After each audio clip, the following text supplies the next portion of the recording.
Баршаңызға сәлем достар. Бүгін джинси шалбардың балағын қысқартатын боламын. Дәл осылай белгілеп, сызғыштың көмегімен сызып алдым.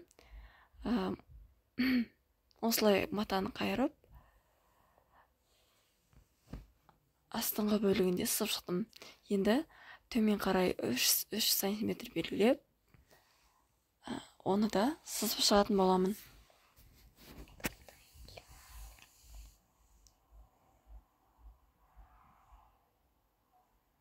Дәл осылай сызып қырқатын болсаңыздар, тігістеріңіз ровно әдемі болып шығатын болады.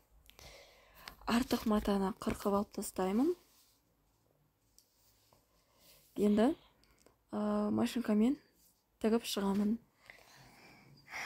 1 см бүктеп, тағы да 2 см етіп бүктеп, тігіп шығатын боламын.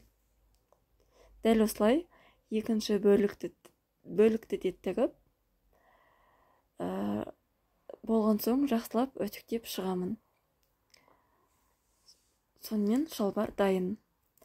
Достар, каналыма тіркеліп, лайк басуды және де комментарий қалдыруды ұмытпаңыздар. Видеоны соңына дейін қарағандарыңызға рахмет.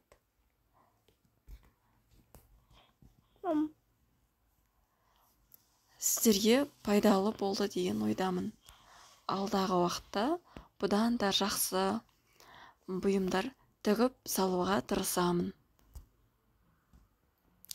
Сіздермен бірге болған Гаухар тігінші.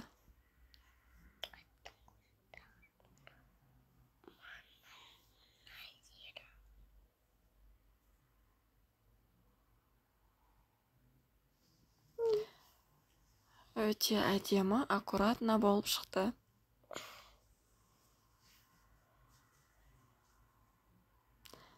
Сау болыңыздар.